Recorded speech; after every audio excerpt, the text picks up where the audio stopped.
Hello and welcome to Playback, Tier 2 World's weekly showcase of our best stories from around the globe. Coming up, 2 decades on, how the September 11 terror attacks have changed life in the U.S. and the world.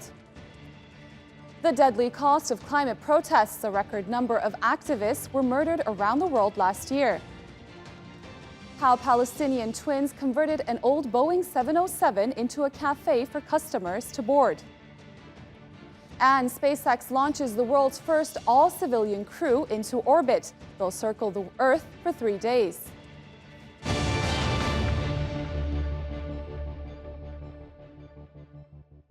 Since the September 11 attacks 20 years ago, U.S. Muslims have been under government suspicion for homegrown extremism.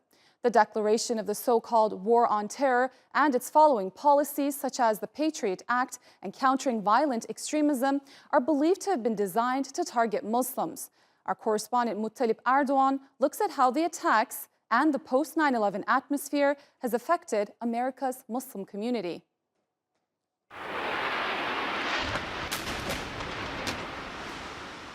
"20 years ago today, September 11, 2001, the US was forced into a new era, an era that changed the course of history.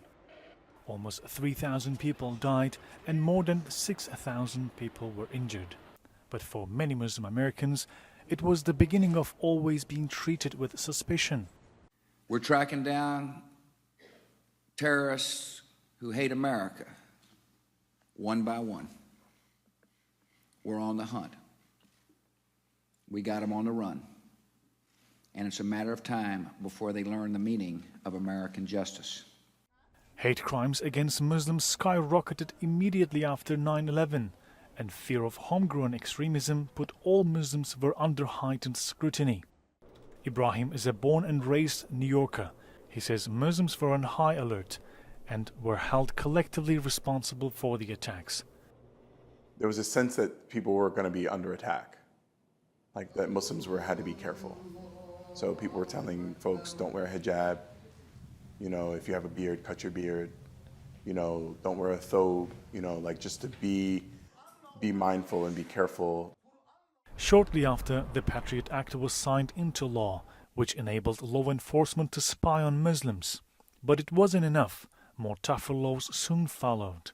The National Security Exit and Entry Registration System, which was very much a Muslim registry. It targeted foreign nationals from 25 Muslim countries. 3,000 Muslims were detained and 13,000 deported. These laws were seen as the precursor to former President Trump's Muslim ban. Another policy which was probably the most harmful for the Muslim community was the Countering Violent Extremism program, which allowed the FBI to recruit ordinary citizens to identify people who are at risk of being radicalized. But the organizations like Human Rights Watch says the policy was discriminative, counterproductive, and it undermined the trust in authority and divided the Muslim community. What happened 9/11 was because, these people did it, and it's criminal, no doubt, but it wasn't because of Islam. It was because of U.S. policies. So, but they don't want to, the people don't want to ask the question, why did it happen? Instead of reviewing the policies, activists like Sami Al-Aryan, who was deported from the U.S. after 9/11, says the U.S. government keep making the same mistakes. We saw this after 20 years of war in Afghanistan. What happened? After $1 trillion, thousands of lives left U.S. soldiers, as well as tens of thousands of Afghani people. And what happened? They replaced Taliban with Taliban. So we're back now to where they started. So it doesn't work. Even after 20 years, there are still deep wounds from some of these policies within Muslim communities. Muttalib Erdogan, TRT World, New York. The years before 9/11 are sometimes referred to as the Age of Innocence. After the attack, many aspects of our day-to-day life has changed. From airports to workplaces and sports stadiums to public transport, security checks have become more tedious. Sarah Morris takes a look at the cost of fortifying against terrorism and whether it's been worth it. In the past 20 years, taking a flight has become a whole lot more hassle. Before 9/11, no one had to take their shoes off to pass security at the airport. Full body scans weren't a requirement, and liquids of any volume could be taken on board a plane. Metal detectors and identity checks did exist, but they took place with far less scrutiny than they do today. The new labyrinth of airport security is time-consuming, but has it worked? People have been prevented from bringing loaded weapons onto a plane, for example. That has happened. They've confiscated guns, they've confiscated knives. So maybe not a full-blown terrorist attack, but certainly I think it has made us safer on airplanes. Security procedures can be stressful and at times invasive, but in this age of counter-terrorism, few people seem to question them. Aviation has a fear factor about it. And I think anything that helps diminish that fear, people are going to accept because they want to feel safe when they're in an airplane. But it's not just airports that have undergone dramatic transformation. Many public buildings, offices and sports stadiums now have rigorous checks and screening technology. Even our streets have new installations like these bollards here on London Bridge, which are designed to stop terrorists ploughing vehicles into pedestrians, something that did happen here in 2017. But there's also an ideological cost to the so-called war on terror.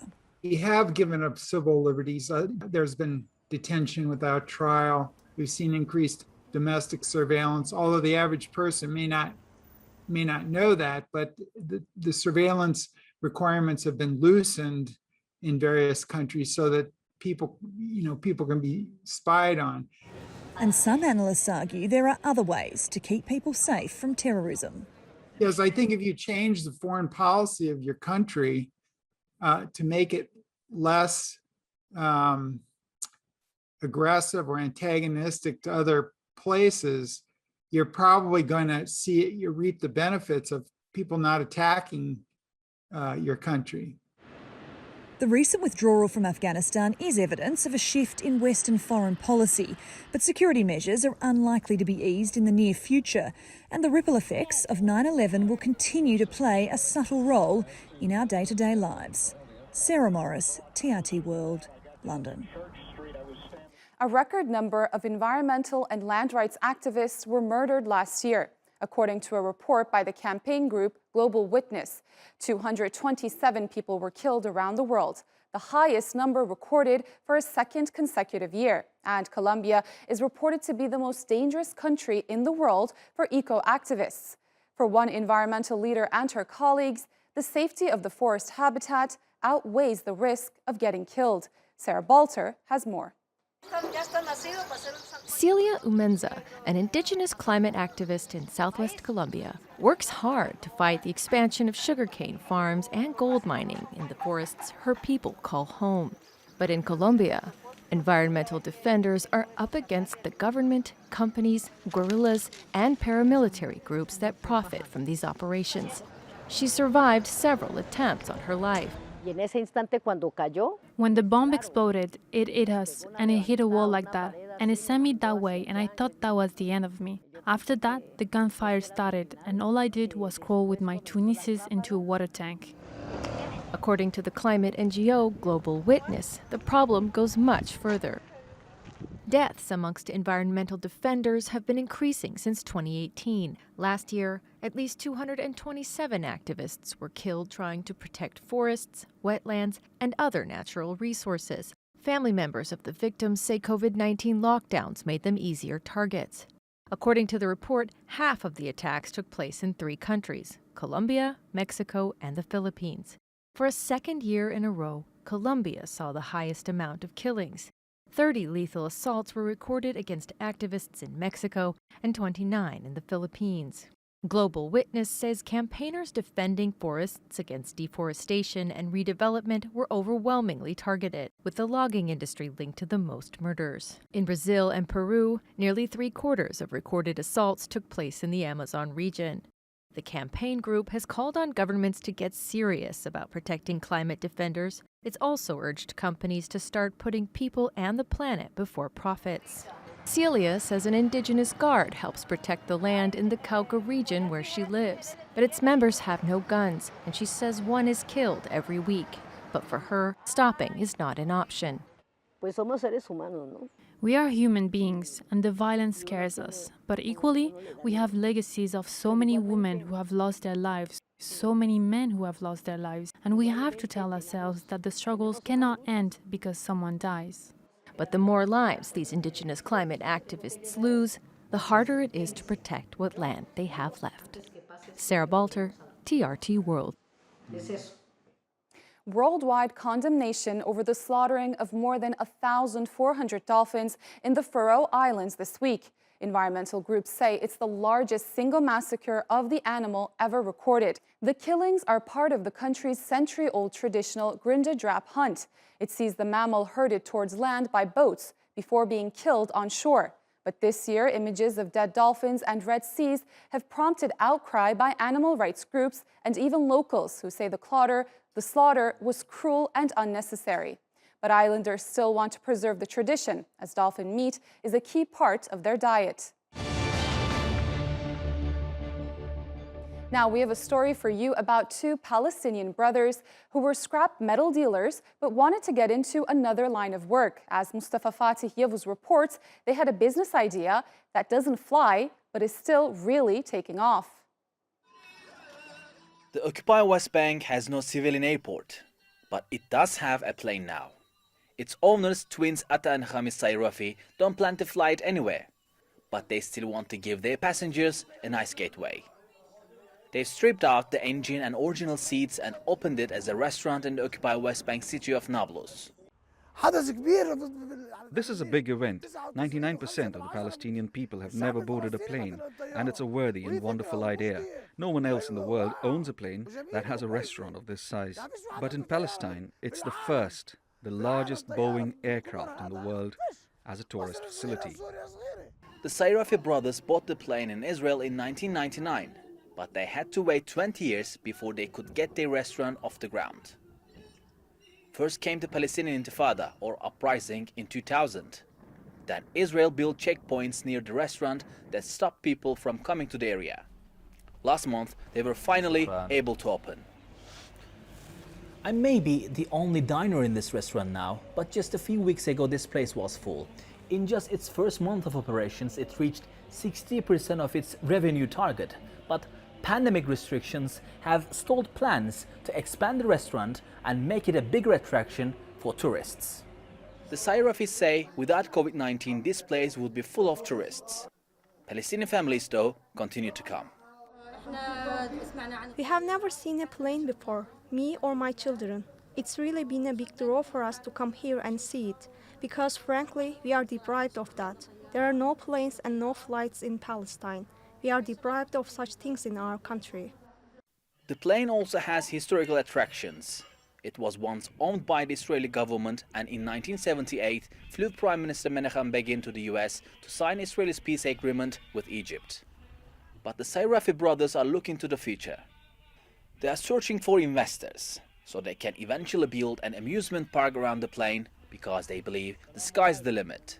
Mustafa Fatih, TRT World, Nablus, occupied West Bank. Life in Lebanon gets harder every day as people face crippling fuel shortages and power cuts. Many businesses have closed because they can't function without electricity. But one eco-village and soap factory has been able to thrive during the crisis, thanks to some forward-thinking and sustainable designs. Imogen Kimber reports. This eco-village in northern Lebanon sells organic cosmetics and soaps, but its waste materials are what's keeping the business alive. The company turns the leftovers from the plants into gas that will fuel its operations. After I take the gas, the waste that is still left over can be put on the earth and used as organic fertilizer to grow more vegetables. We have no waste at all. We take what we need from the ground and return to the ground. It's a complete circle. This machine distills essential oils and herbal water. It runs on steam and the gas produced from the waste.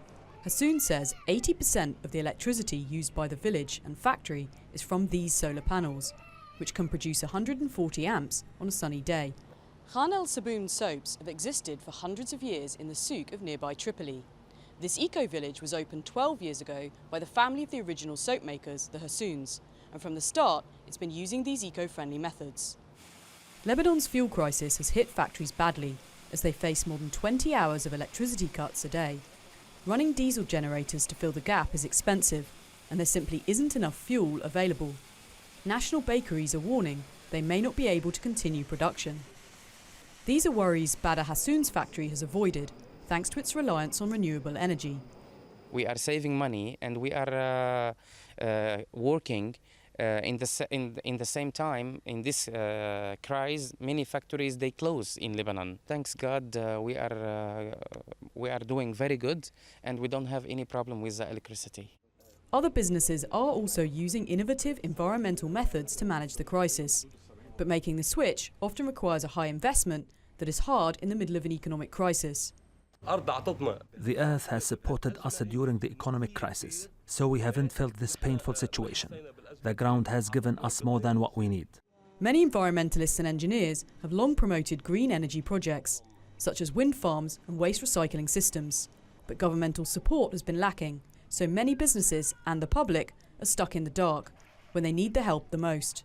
Imogen Kimber, TRT World, Cora. Turkey is known for its scenic beauty and ancient ruins, but in recent years, something else has drawn millions of international visitors to the country: medical tourism. Rümeysa Çodar explains.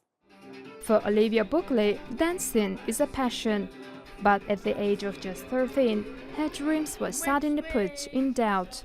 After complaining about back pain, her family brought her to the hospital. She was diagnosed with severe scoliosis, a condition where the spine twists and curves to the sides. It was a shock, and you think, what's the future for my child? Olivia's reaction was, I want to dance, I want to sing, I want to have children. Olivia's family discovered there was a new technique that could fix her scoliosis, called vertebral body tethering, or VBT. One of the most successful doctors performing this procedure was Dr. Ahmet Alanay in Istanbul. This treatment isn't available in England yet. It's literally pioneering surgery over here. Costs for medical treatments in Turkey are between 60 to 90% lower compared to the UK and US, according to an industry report. Still, Olivia's family started a fundraising campaign to cover her travel and hospital costs. Players from a local football team even pledged their weekly wages to help get Olivia to Turkey. After Olivia's surgery, we completely improved the curvature of her spine. We fixed the upper curvature with the fusion system, and the movable part at the waist is covered by a cord that allows the spine to remain flexible and able to grow. In the next treatment phase, after 1 year, Olivia will be able to do all kinds of extreme sports and continue her dance career. According to the Thermal Health and Tourism Association, 1.3 million patients visited the country last year to receive health services, generating nearly $2 billion in revenue. Olivia is among many foreign patients who have chosen Turkey to receive treatment and keep their hopes alive. Turkey has now become a global hub for medical tourism as the country offers high-tech services under the care of experienced health professionals and at affordable prices. Rümeysa Çodar, TRT World, Istanbul. Now, lithium is an essential element for the development of electric vehicles, and it is quickly becoming vital property for car manufacturers worldwide. Serbia could be sitting on as much as 10% of the world's lithium reserves, but environmentalists in the region say it's best left underground. Abdulvehab Eyyupi reports. The fertile Yadar Valley in western Serbia means a lot to dozens of farmers who keep bees and livestock. But it may soon become a waste dump for Europe's biggest lithium mine. Australian mining giant Rio Tinto is set to invest $2.4 billion to its Yadar project. But the mine is opposed by locals and activists worried about its possible impact on the environment. This is a very fertile valley. Any sane person knows that nothing can be built here, neither a mine nor a processing plant, and no less any waste disposal site. George Kapetanovic grows corn and soy in the basin and says the mine, if opened, could leave him without an income. So this is where I feed my cattle from, and I am asking the state, is this fit to be a tailings pond? But the company's Serbia CEO Vesna Prodanovic says the project would meet all EU environmental regulations.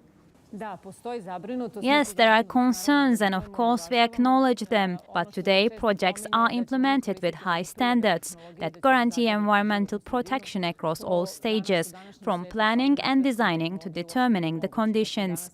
Construction is expected to begin early next year. Once it reaches full capacity, the mine is expected to produce enough lithium to power 1 million electric vehicles per year. Major automakers are eager to diversify supply chains away from dominant producer China. And Serbia's lithium mines look set to become a reality, for better or for worse. Abdul Wahab Bayupi, TRT World. In the U.S., celebrated gymnasts and Olympians sat tearfully in front of a different audience, this time in a Senate hearing room.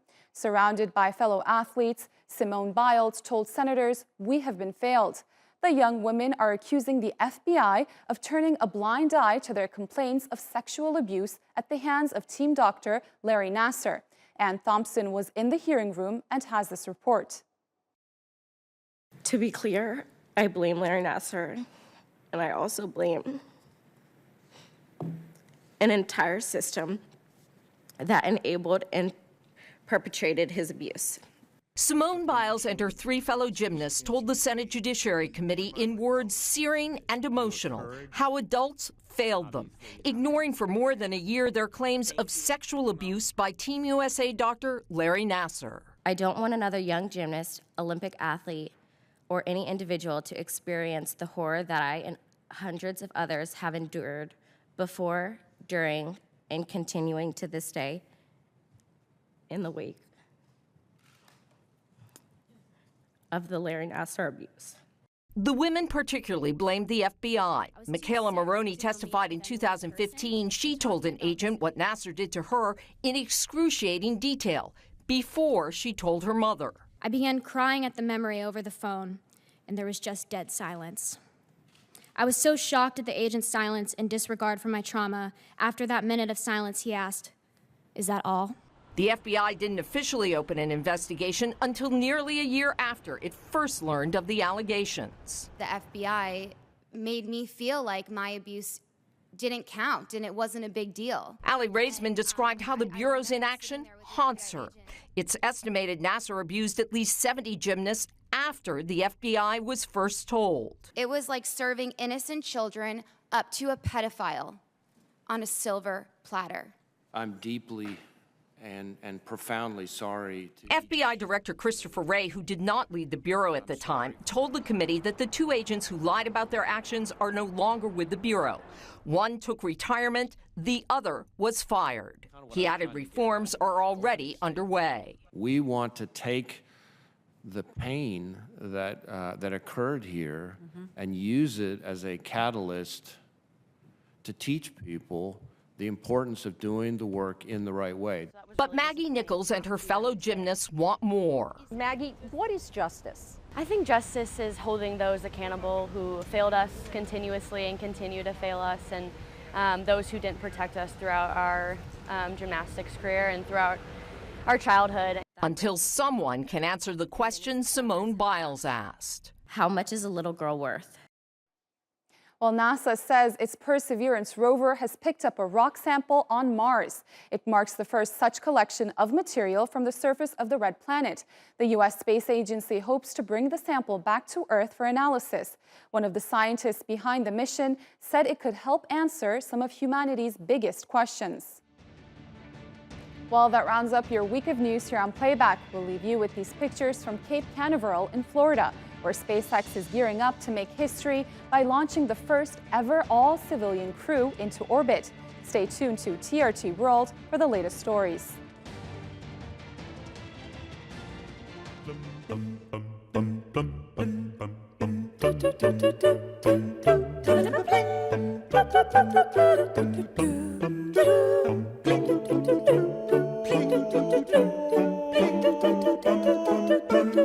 Mars.